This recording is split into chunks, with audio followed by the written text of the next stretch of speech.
Going live. Fabulous. Hello, everyone, Instagram, on Facebook, on wherever you are. And so happy to have you here today. Today we have Dr. Christabelle Dragoo with us, and she is a workplace well-being consultant who helps entrepreneurs build sustainable habits for thriving in business in life. And who doesn't need that, honestly? So today she is going to talk to us about how to recognize and prevent burnout as mompreneurs. So mom businesses, you know that we're in it all the time. And sometimes I'm guessing we're going to learn today, but the signs for burnout are not you're on the floor in the fetal position, and there are more ways that you can recognize before you get to that state. So if this is the first time that you're joining us for one of these live education, we do about a 20-minute presentation where she is going to give us tips and tricks, some information, and then we're going to bring it back for Q&A and discussion for about 40 minutes. So this is going to be about an hour if you want to stay with us the whole time. But we're going to start with Miss Dr. Christabelle here, and I am going to take myself off the screen, and then you can take it away. Great. Thank you so much, Caitlin. I'm so excited to be here with you. So hello, everyone. My name is Dr. Christabelle Dragoo, and in brief, I help leaders and organizations recalibrate their wellness toolboxes so that they can create more impact and save money. I'm also a mother of two. My daughter is going to be a junior in college this year, and my son is starting his first year of college. And I'm really excited to be here with this group of amazing women entrepreneurs to talk about my favorite topic, burnout. So first, burnout is a really highly stigmatized topic. What do I mean by that? So especially as mothers and business owners, sometimes we can't tell the difference between what is stress and what is burnout, right? Like Caitlin said, sitting on the floor in the fetal position. What is that? We all have competing demands that equally require our attention and energy. So while we feel completely depleted sometimes, we still force ourselves to keep moving forward. And when we actually realize we're burned out, we don't actually know necessarily how to deal with it. And we often stay in this burnout cycle. To further complicate things, the stigma that we feel keeps us from seeking help. So we've all been conditioned to have it all together. And by all of us, I mean those of you who are on the call today, right? We sometimes just don't know what to do. We suffer in silence. We chalk it up to the tiredness that we're feeling or rationalize it and dismiss our experience, telling ourselves that we need to be stronger and be more efficient. And as I will discuss today, burnout is a sneaky human condition that occurs after a long period of chronic stress related to work. Today's talk more specifically will cover how to recognize burnout and take action through a variety of strategies at the individual level, such as micro self-care, my favorite. Some of the strategies will be useful for your role as a mother, as an entrepreneur, as a leader. And although today's talk will focus on how to deal with burnout at the individual level, it's important that I also say that there are structural and systemic things that we can do at the employer level, but I won't talk about those today. If you do have employees, I also recommend that you, the owner, the leader, the executive, first address your own burnout, which is needed to create any organizational changes you know, but it will also add to a positive work culture that demonstrates to your staff that you value and care about well-being. So if you are live with us and you have access to the link, I created an action plan for you to download and take notes on if you're on an iPad or your phone. And Caitlin will drop that into the chat. And while you're pulling that up, I want to just tell you briefly, I'm not here just to talk about burnout as a prevention scientist, but I'm also here from my own personal experiences with burnout. I realized a couple years ago that I was experiencing burnout when I felt like I was in an instant pot and I couldn't get out of this sense of survival mode. I felt like I was constantly going into fight or flight with every little challenge from work. It would send my body and mind into a frenzy of panic and anxiety. My decision making wasn't on point, and my body constantly felt exhausted.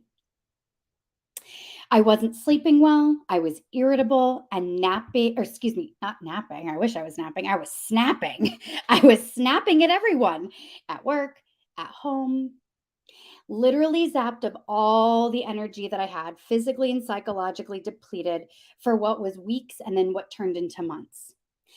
I also started noticing an increased resentment and dissatisfaction toward my work and my workplace. And this was especially alarming for me because I love the work I do. And as I started to explore what research was out there on how to deal with my own burnout, I began to realize that this was a much larger problem in society. And so many other people were struggling with this, especially high achieving people and women. So let me tell you a little bit about the research on burnout. So burnout has been on the rise for some time, but in the last few years, it has reached an all-time high globally. Burnout levels remain on par with those that we saw at the peak of the pandemic. About 2 in 5 US workers report being burned out, and it's still on the rise, especially among women. Women are, on average, more burned out than men. The burnout gender gap has more than doubled since the pandemic, and women in non-leadership positions are especially affected. Millennials, my group, are the most burnt out generation, apparently. And over 4 million Americans have actually quit their job on average in 2022. As we have also seen on social media by what we've called the Great Resignation. And about 70% of C-suite employees report, or executives rather, report feeling burnt out. So what?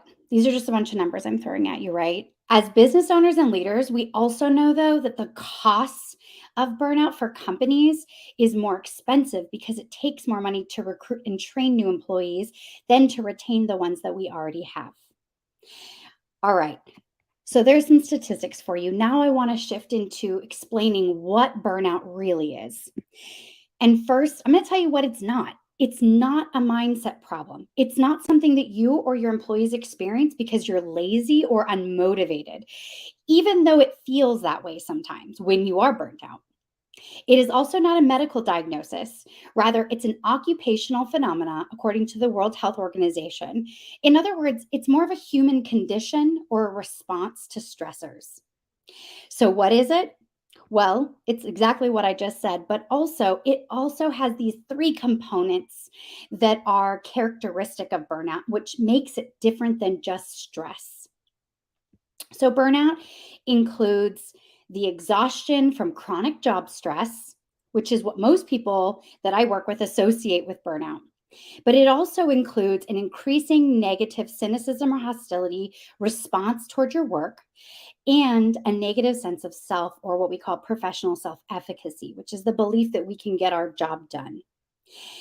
It has also been theorized that it's a mismatch between the individual and the job or the work environment. And we also know burnout can have significant impacts on your physical health, your immune system, energy levels, and overall well-being. Some common symptoms include physical and emotional and mental sort of warning and red flags, things like fatigue, insomnia, headaches, emotional irritability, anxiety, detachment, feelings of general overwhelm. And some other mental red flags we think of are that we experience reduced focus, lack of motivation, and brain fog. And for mompreneurs like us, some common triggers can also be work-family conflict, unrealistic expectations we put on ourselves, and the need to do it all. Unique risks that we also face are this guilt over the trade-off between family and work time. There's also financial uncertainty and the lack of support systems. Ultimately, there is a sense of dread, a sense of depression, chronic exhaustion, and weakened immune system that we often experience over a longer period of time, which can have obvious effects on our relationships, our family, and on our business in terms of reduced creativity, loss of motivation, and turnover intentions. So let me also go into the difference more about stress versus burnout. Stress is unavoidable.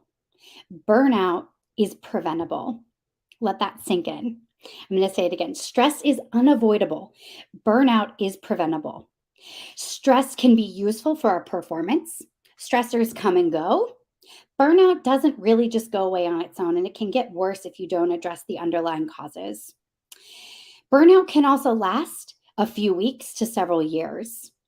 And some factors that affect your recovery from burnout include the extent of your burnout, which I'll talk more about here in a minute, around the stages of burnout, the situations that cause the burnout, the support systems that you have, the level of emotional exhaustion and physical fatigue, as well as whether you experience relapses or periods of stagnant recovery. So in the action plan, there is a list of the 12 stages of burnout, and they sort of get progressively more severe as you move from number 1 to number 12, where number 1 starts with excessive and prolonged stress, which is the point of initiation when stress becomes excessive and sustained over a long period of time, through things like emotion and physical exhaustion, detachment, depression, lack of achievement, productivity, denial, withdrawal, behavioral changes, all the way to total burnout, which is complete breakdown physically and emotionally, where you're unable to cope or function, which sort of reminds me of what Caitlin mentioned at the beginning about being in the fetal position. And now you're probably wondering, okay, great, you've told me all about burnout. Now, how do I deal with it if I have it, right? So it's important to know what it is and what it looks like and what it can look like for you. But now let's talk about 3 easy steps to get into recovery.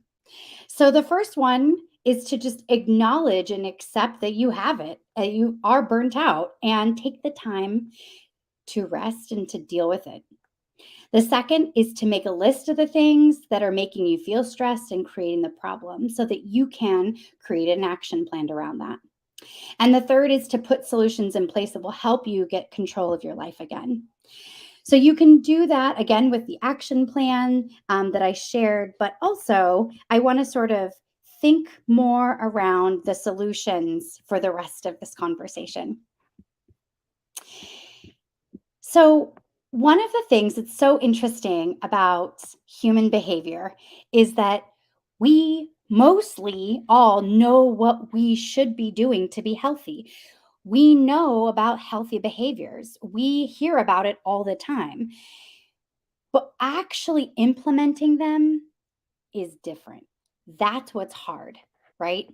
So again, we don't necessarily need more information of what to do, but rather creating and sustaining habits that we know we need to implement into our life. So the first thing I'm going to cover is what I call micro self-care, which are really just the basics. They are what I also like to think of as the non-negotiables. These are the daily little behaviors that become our default mode. And when these things are lacking, which they often are, then everything else can sort of crumble. So more specifically, your sleep routine and how long you sleep and the quality of your sleep is so important. And not just once a week getting a good night's sleep, but consistently getting a good night's sleep. Moving your body, physical activity, exercise, any sort of daily movement is really, really important for overall stress management, but also dealing with burnout. Eating nutritiously dense food, staying hydrated, spending some time outdoors, which by the way is also free and helps to boost your mood and energy, and small, brief, 5-minute mindfulness and breathing exercises. These are all things that are really, really small, but really, really important building blocks. The other thing to think about as you're going through and reflecting on your own burnout and trying to prevent further burnout is to remember that practicing gratitude and celebrating your small wins, just like any other change or transition in your life, is going to be really important. And giving yourself patience and self-compassion during this time is also really important. Persisting with this is not easy. These changes do not come overnight. You can also do things in terms of work. Think about streamlining your routine by time blocking your calendar so that you're building in rest periods or slow periods. I like to block my calendar out for what I like to call heads down time, which is just periods of time where I do not have meetings and it's not interrupted, and I can actually work on projects. That's really something that's helped me. Also, think about the time you spend in meetings, or I like to also say peopling, because many of us are just we have our limits of how many hours in a day can we people. And you know what? It's a cognitively demanding and tiring task, constantly being on, constantly being in meetings. And we need downtime. We need a balance. Sometimes we don't realize, but we are in charge of our routine and setting those boundaries, which leads me to the next thing, which is set some freaking boundaries. This one is the hardest, I think. Actually, I personally find eating healthy and physical activity probably to be the hardest for me, but setting boundaries is just sort of equally as difficult. We need to shift the way we think about boundaries to more around boundaries as a form of self-love and self-preservation. So things like setting a daily schedule, carving out and time blocking, like I was mentioning, but sticking to it. Right? Saying no to the non-essential commitments and not feeling guilty for sticking to the boundary that you set. So again, it comes back to self-compassion and self-discipline. Another thing that we often don't do is really take a vacation, right? So take a vacation and really disconnect. And what I mean is stop checking your email, right? Just taking time off is not going to fix burnout. It doesn't fix the problem. But it can allow you to carve out some downtime to reflect and plan your recovery efforts. Another very important piece to this whole recovery puzzle here and prevention puzzle is to build a support network. And that can look different for everybody. The Mom Nation is a fantastic support network. It's a great example of other women, other mompreneurs that you can connect with that can relate to what you're experiencing. Another idea for taking time off that's not a vacation, but is rather to take small single days off, like Fridays, for example, if you can, which will help to, rather than a full week of losing that income or the meeting time, but sort of like regular mental health days, maybe every other week, to help you stay refreshed. Another couple ideas are to batch record your social media and email and newsletters in advance to maintain your customer engagement throughout these periods, or just in general. Use these really great tools that we have coming out that are leveraging AI to start syncing your tasks across devices, setting reminders, and getting your workflows in a place that feel better. How much can you automate? I'm a big fan of automating as much as possible and as much as you feel comfortable with for your business. And this is also very important. My final point here is, if you need to, especially if you struggle with anxiety or depression, trauma, or other mental health concerns, find a therapist or another mental health professional that you trust and you have a relationship with, and talk to them about this. And they can also help you to strategize a plan to getting out of burnout. So I think I'm at time. Thank you so much. You can follow me on Instagram at dr.christabelle and connect with me over email. But I would love to open it up for Q&A. Hello. Let me bring myself back onto the scene. Where to microphone? There we go. That's a good spot. I have a full just like studio set up over here. Love it. Thank you so much for that. I shared the link to her document in Instagram. We will also put it in, if you're listening to this on recording, we'll have it in all the show notes of everything. And Christabelle is Christabelle. That's right. Lots of letters. So lots of letters. Did you have trouble fitting it on your like name tag in elementary? Okay, there's like not one yearbook that has my whole entire name on it.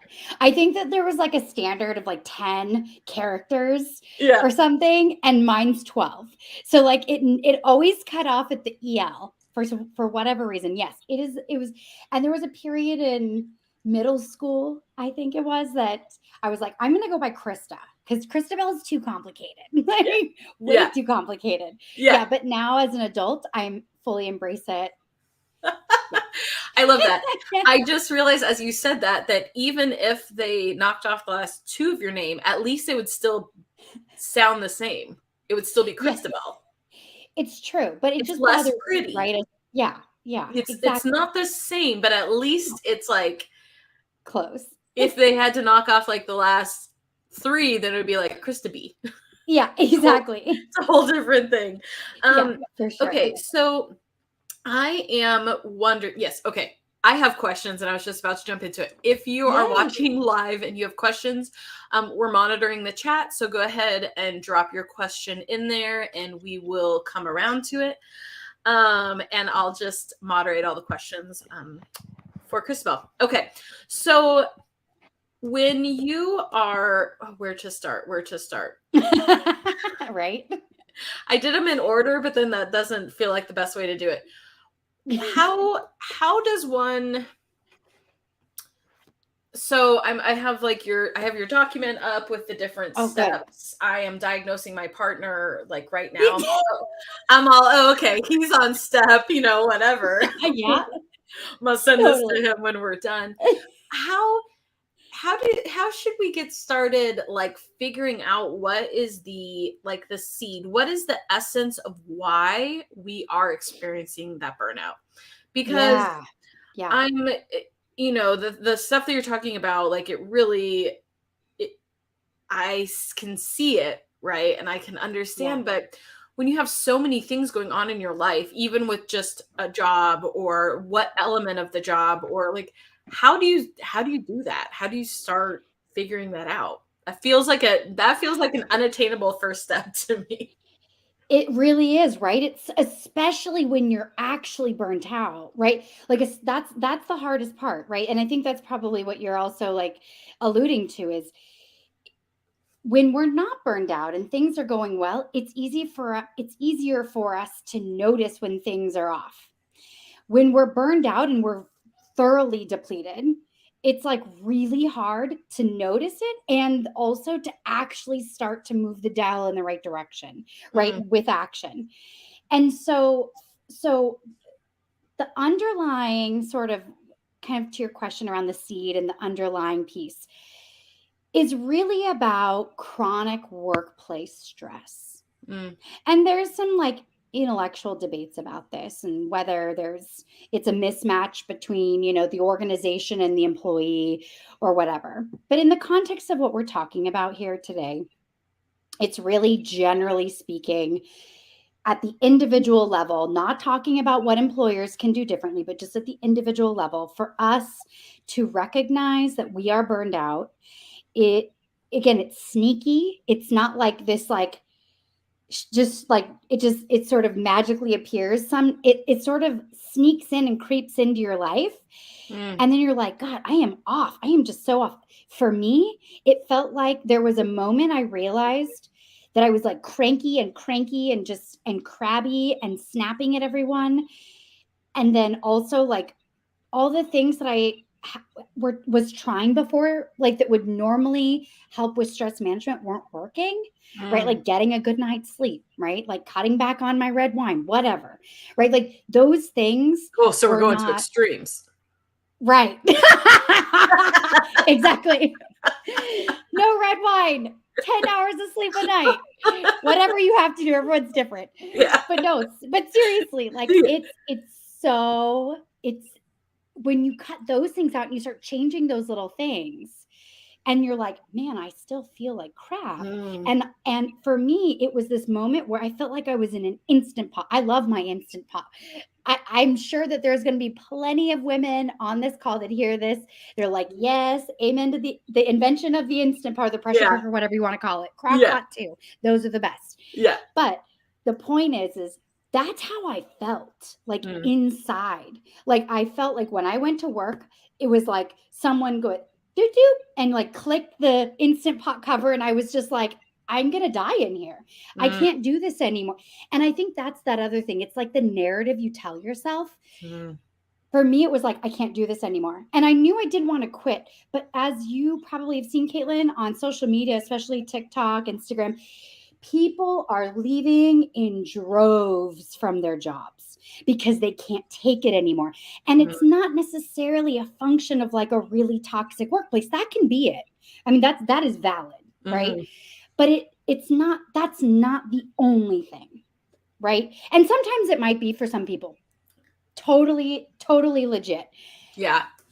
But before we just up and quit as the solution, as the go-to, or as the culture, I think it's really important that we learn what burnout looks like, and then also try to do some behavioral changes for ourselves to see if we can feel better, right? Especially if you're in a job you love or you're doing something you love, right? That's the other thing. When there's a discrepancy between this thing you love and you like have always loved doing it, but just something's different, something's off, that's when I think people can start to tell that they're like burned out. Yeah. With the Great Resignation, or, quiet quitting or whatever, that is not as applicable for all of us who own our business. I can't really, I guess you could kind of quiet quit, but for sure. But I feel like it's a bigger transition to decide to shut down your business versus to quit your job. For sure. Especially as like those of us who have small companies or we're a solopreneur. But for those who have a bigger company, they're seeing it, right? They're seeing it because their employees are leaving. Right. It's a little more common, and it's different. That's where the systems come into play more too. Yeah. So, okay. I don't want to just like harp on that one question. I'm curious for stats. You're talking about how women statistically are more burned out than men. What about stats about moms? Do you know any? Yes, let me pull up. My heart says that there must be an extra bit of burnout that comes from being a mom. Yeah, I think, hold on a second. Let me see if I can pull it up fast. Listen, I love those kids, but sometimes I'm all get away from me. You little shits need to stop touching me. Yeah, no, 100%. Mine are even older, and I'm like, can you just go so I can like do my stuff? Right? Yeah. And they're totally gonna see this. Like, they'll be like, Mom, we love you. We love you so much. We love you. It's not even, exactly. I can't find my mom's stats. Okay. In fact, I'm not sure. I'm not actually 100% sure now that I'm looking at I've got this little running document of my stats here. I don't know that actually anyone has yet to, in a systematic way, look at a large national data set with moms. I mean, I think that there's probably some reports out there that can dive into that, but that's something that is, the stuff so far that I've seen published is more around women, the gender gap difference, women being more burned out than men. Yeah. The rise, the increase of, women being burned out. Yeah. How, when they're testing for that, what actually are they looking at to identify that someone has burnout? Because like you said, sometimes there's just the feeling of like something's not right. So how do they quantify that for a study in like a data way? Yeah, great question.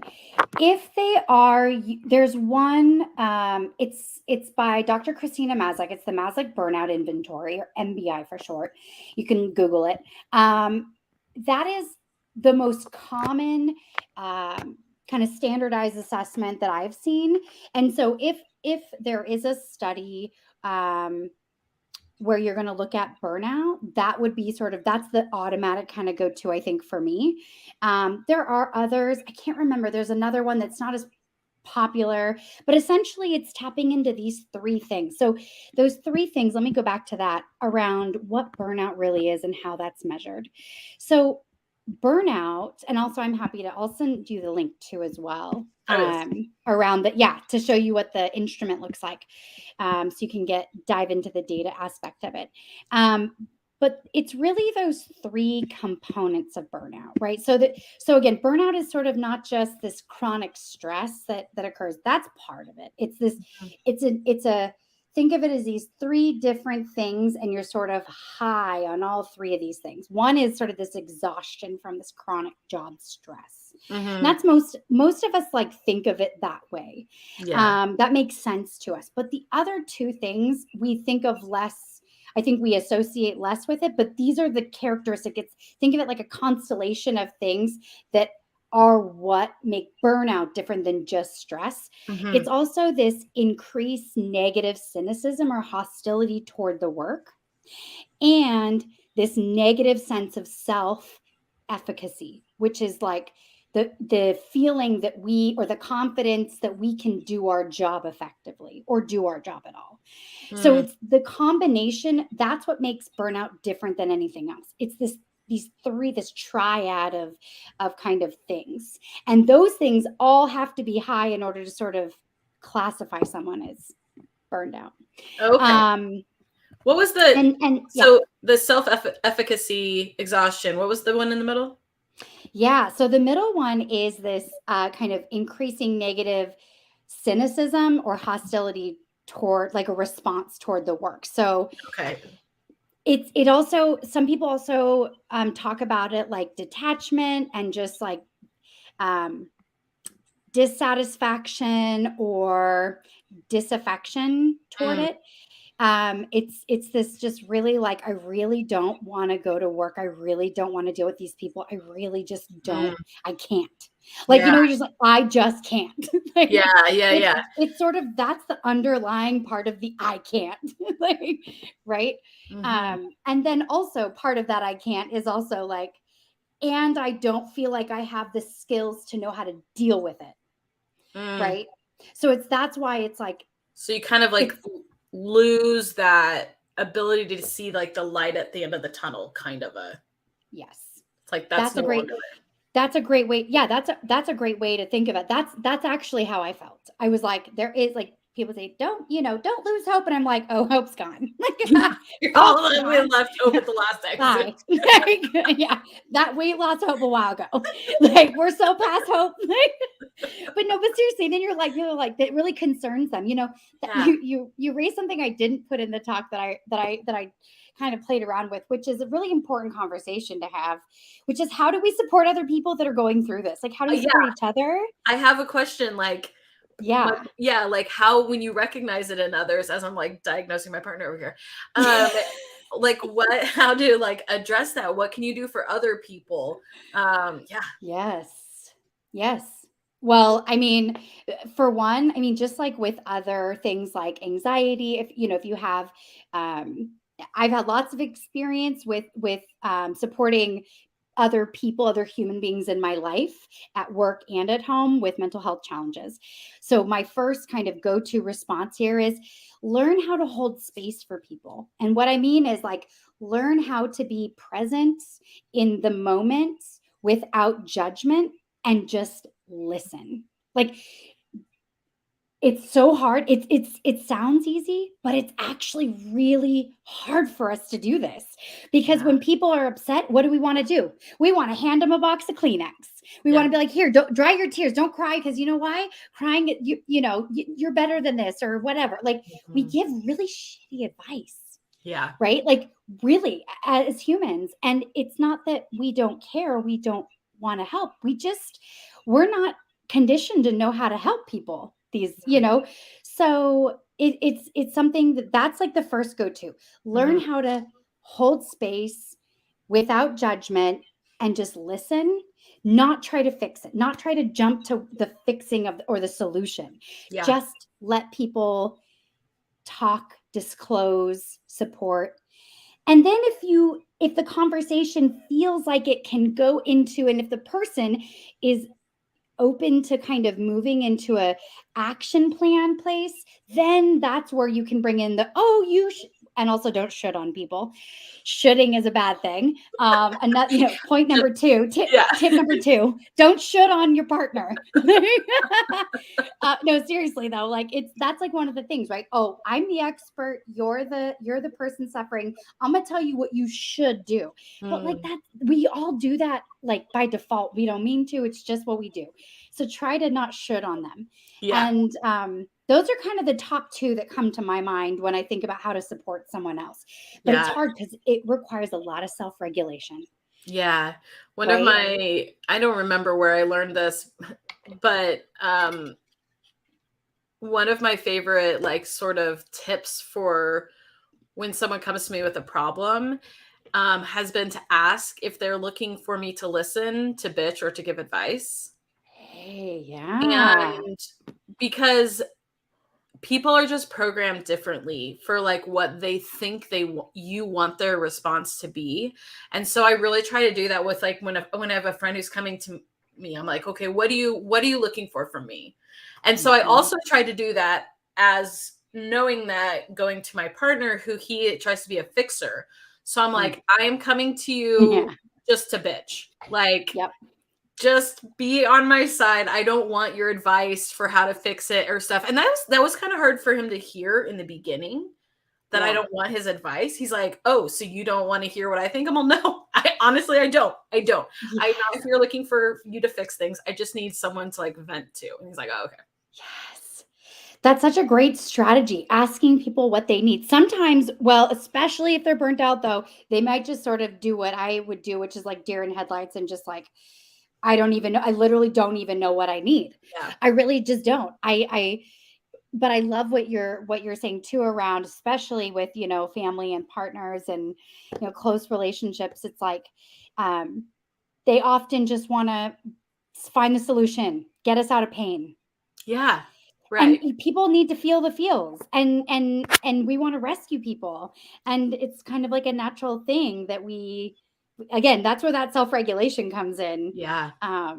Yeah. Because it can be so hard to listen to people talk about something that you think you have the answer to, but if they're not ready to hear it, and like if you are just processing it, if you're like a verbal processor, it's like, no, I just need to like get the words like out of my body so that I can like feel the whatever. Yeah. Yes. I love that. So let's see. I'm curious,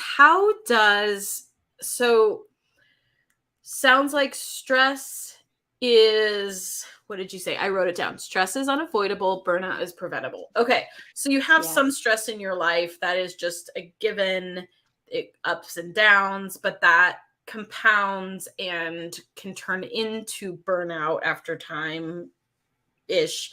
How does anxiety work into that? Oh, so good. Okay, good. I love it. Such a great question. Well, and also I will say is that it is not just stress, right? It's like, it's really a combination of factors that lead us to burnout. But the one kind of thing that underpins it, or the thread that goes through it all, is sort of this chronic unmanaged stress.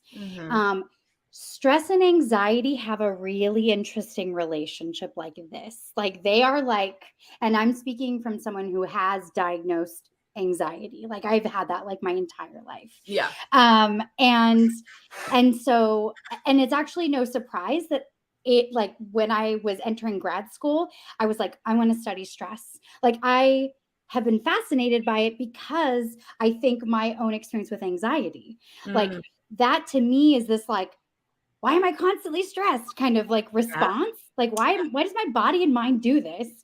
And I think that led me to then figure out, burnout and what the heck that is. But also I think folks that have anxiety anxiety can sort of exacerbate the, kind of the stress response, because with anxiety, some of us can be more kind of sensitive to like fight or flight.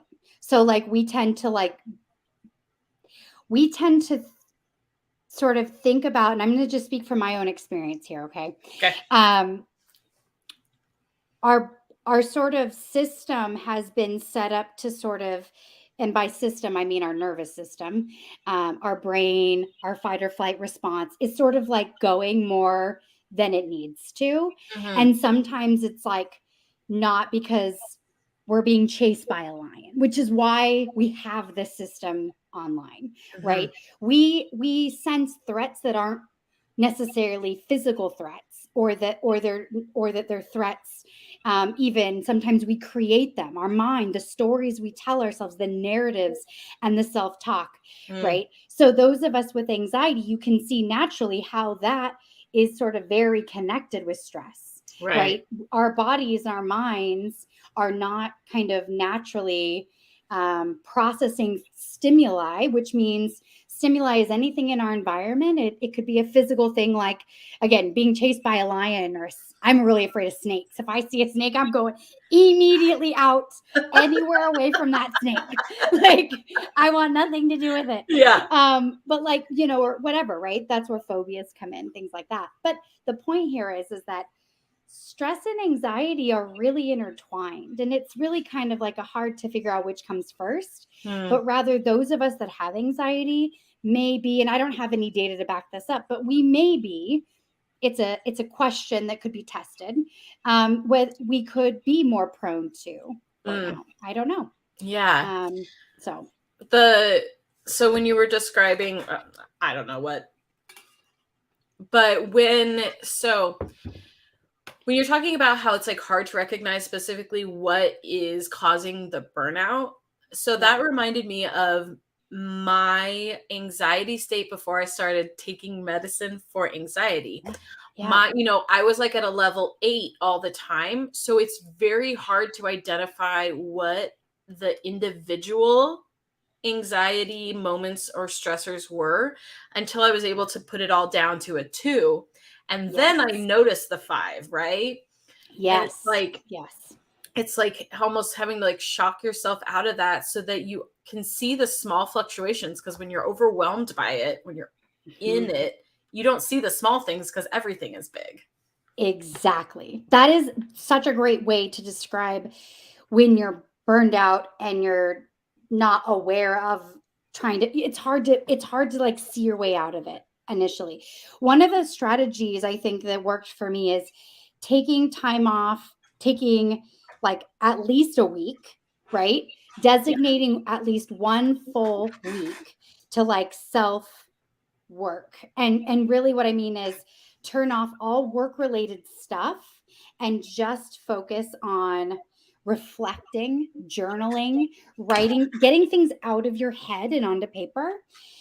And then looking at, all right, what are the things that are setting me off? Some people say triggers, some people don't like that word. So whatever word you want to use, but what are the things that are the antecedents that come before how I feel horrible? Like, what are the things that happen? And then when I feel crappy, right? But then not just that, but there's going to be multiple things. It's not just one thing when you're burned out. It's not just, that's again, one of those things that why it's stress is different than burnout necessarily. Stress is involved, but it's not the only thing, right? And there's complicating factors. Yeah. But especially for moms who are business owners, we have so many things that could be setting us off. But we have to figure it out, think about it, have time. There has to be like, for me personally, there has to be a period of time that you need to carve out for yourself to just think and journal and write things down, get them out of your head and onto paper, and then start sorting through them and figuring out, and you can actually plug for the action plan handout today, but that's exactly sort of the layout of the last couple pages of the action plan.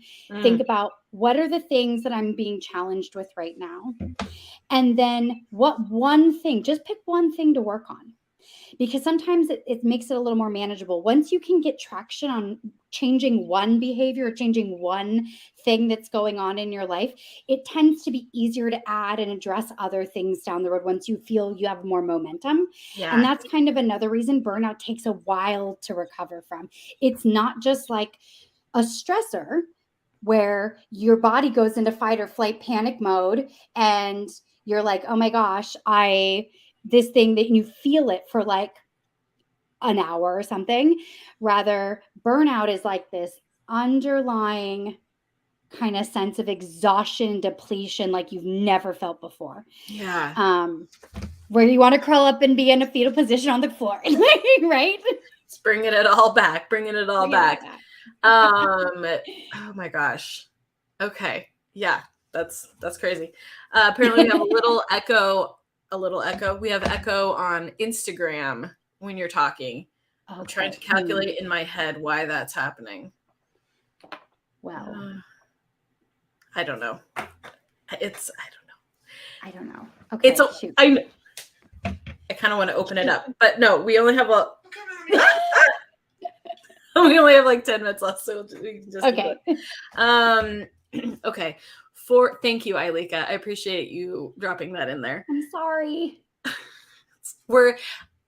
This is just my plug for Instagram to give me access to Live Studio, because if I had access to Live Studio, I could do them all through the same feed and we wouldn't have to come in and try to do it like separate here. Also, the Instagram app thinks it's smarter than you, and you try to turn it down all the way so there's no sound, and it doesn't let you. It's all no, you actually mean to have one sound. Anyhow, okay, let's see. When do you think?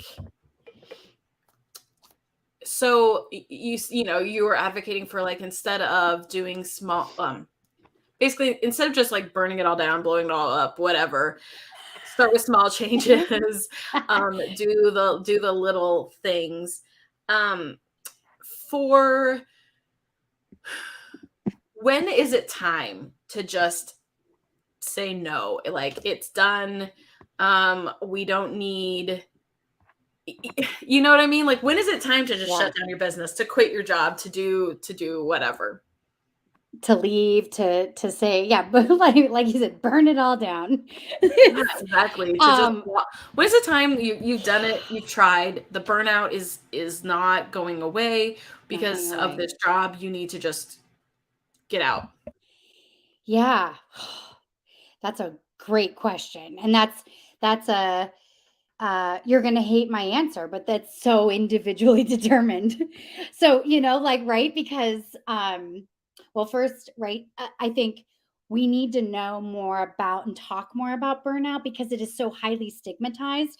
When we're feeling it, we don't reach out for help, and there's not really great structures in place. It's think about like anxiety, right? For those of us who have anxiety, it's over the last 20, 30 years, I think we're getting better where there's a little less anxiety, a little less stigma around talking about having anxiety and depression. Maybe even in the last, I think we've actually made really good progress in the last 10 years as a society, right? We hear athletes talking about it, right?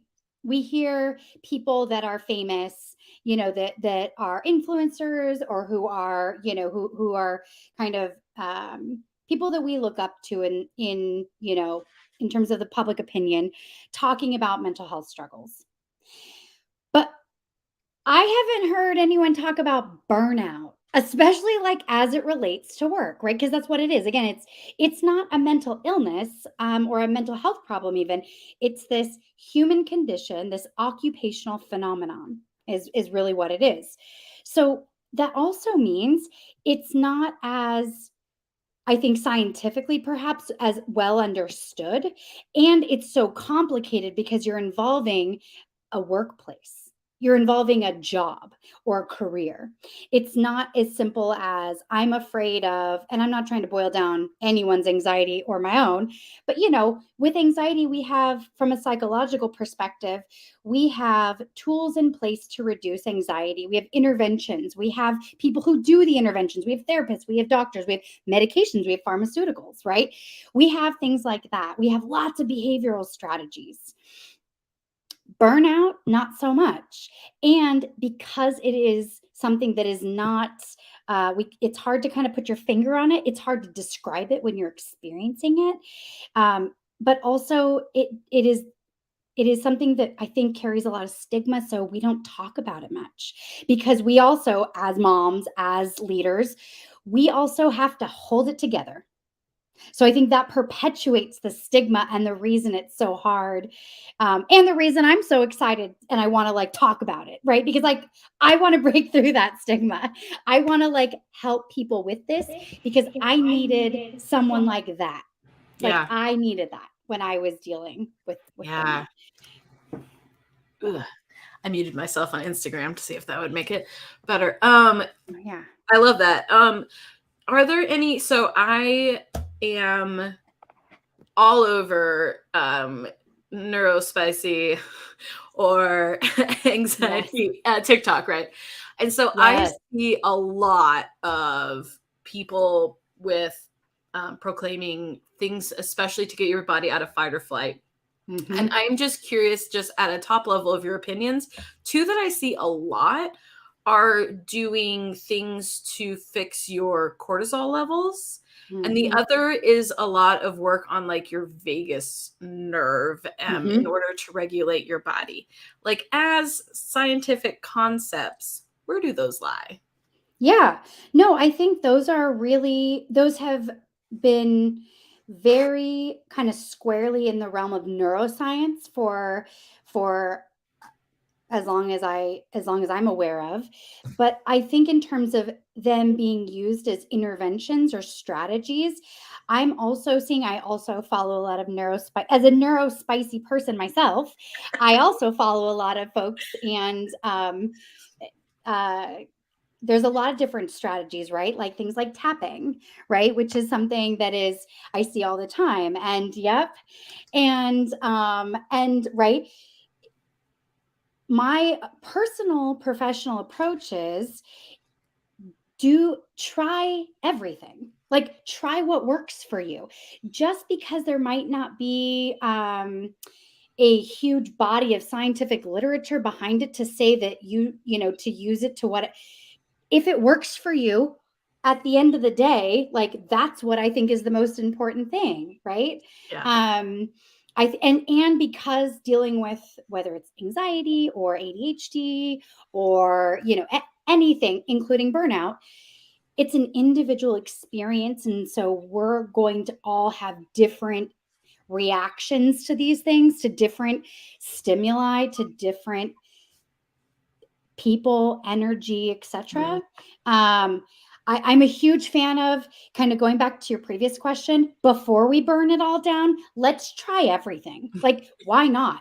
Right? Let's try everything and let's see what works and let's see what doesn't work. Because I think that's another piece of it. It's important, I think, for all of us on our own individual kind of professional and personal evolution. We need to be willing to sort of think outside the box and get creative with these things, right? There's the basic things that have really good scientific evidence that say everyone needs to do these things, right? Sleeping, staying hydrated, eating nutritiously, getting exercise, going outdoors, those sort of things. And then there's a whole bunch of other really great things that work for a lot of people. Try it. Yeah. I think that people should try them and share. That's one of the coolest things about social media, TikTok especially, is that there's so many great practitioners out there that are focusing on certain areas like vagus nerve or, other sort of decreasing cortisol, which really cortisol is the stress hormone, right? So whenever you're doing something like a mindfulness exercise or something, that's decreasing cortisol essentially. Yeah. There's a relationship there. Decreased stress, decreasing cortisol. But ultimately, yeah, that's in my opinion should be the approach. Try it before you burn it all down. Yeah. For people who are dealing with burnout, or who are just like interested in learning more, like we have your doc. I'm wondering if there's any other like resources, people who talk about it, books, podcasts that you enjoy that would be good for someone who is like interested in learning more, or in like kind of like working on that with themselves. Yeah, there's a smattering of things, and you're making me think I should put something together that's like my favorite things. Thank you for that idea. But one person I really enjoy his content is Dr. Andrew Huberman, the Huberman Lab podcast, and he's a professor at Stanford, and he incorporates content around neuroscience and health and just sort of all the things I really love and that resonate with me, and that I think also he does it in such a great digestible way. So I can definitely send you the link for that. But that's who I would recommend as somebody who's, good quality information in a really digestible way. Definitely. Yeah. Okay. I love that. I feel like I have been recommended that podcast before. Was it from you? Oh, maybe. I don't know. I can't remember. I actually have told multiple people about it, but yeah, no, is like currently my favorite, has been my favorite for months, maybe a year. I don't know, but yeah. Well, I love that. I will check that out for sure.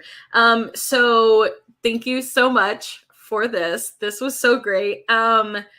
If you want to follow, oh my gosh, let me just start that again. Let's pretend I didn't do this. Hold on.